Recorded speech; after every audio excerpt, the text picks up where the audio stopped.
زلزلہ کیوں آتا ہے؟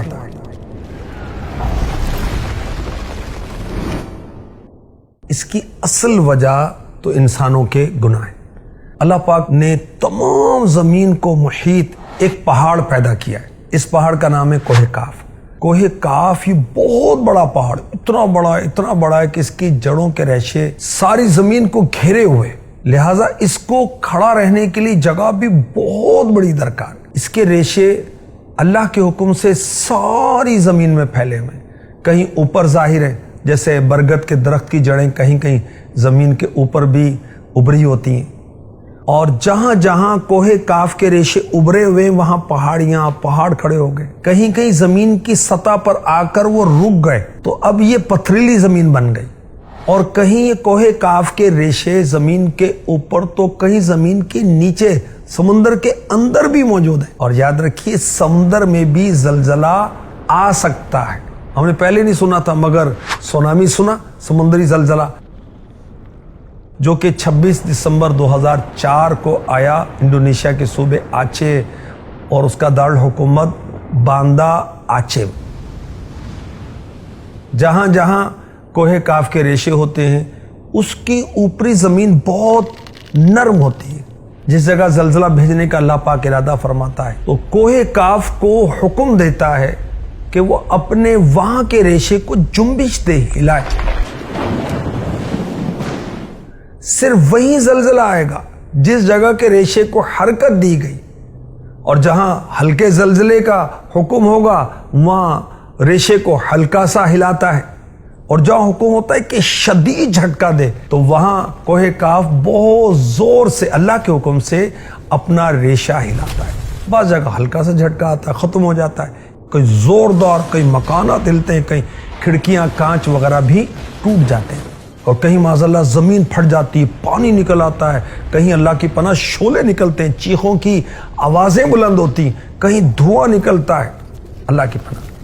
تو زلزلے کیوں آتے ہیں میں آپ کو قرآن پاک کی آیت بھی سناتا ہوں۔ ظہر الفساد فی البر والبحر بما کسبت ایدی الناس لیذیقہم بعض الذی عملوا لعلہم یرجعون۔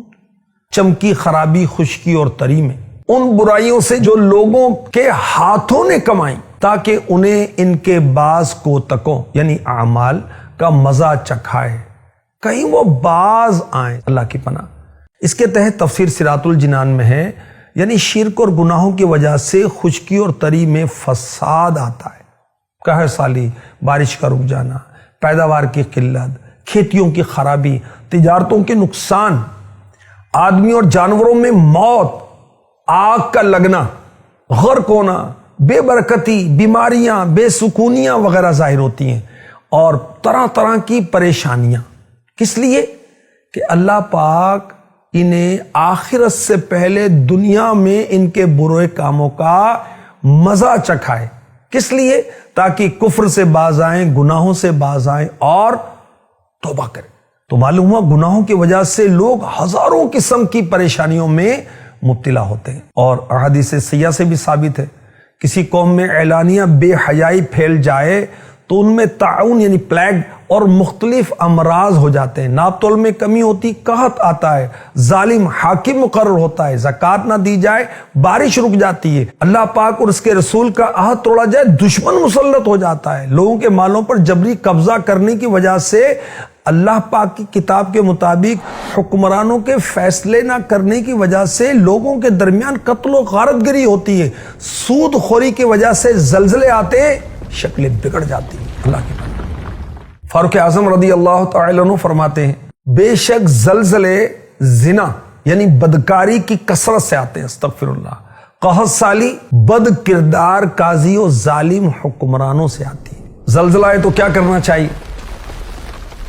کون سا وظیفہ پڑھنا چاہیے؟ زلزلہ یہ سمجھیں کہ اللہ پاک اپنے بندوں کی گرفت کر رہا ہے، تو اب کیا کرے؟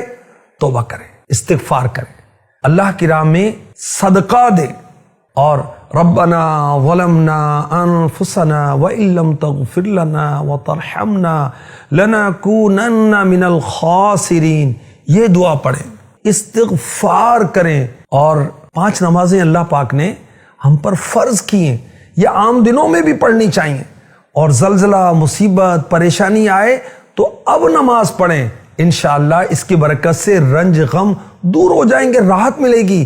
میرے آقا صلی اللہ علیہ وسلم بلال حبشی اپنے مؤذن رضی اللہ عنہ سے فرماتے، اے بلال ہمیں نماز سے راحت پہنچاؤ۔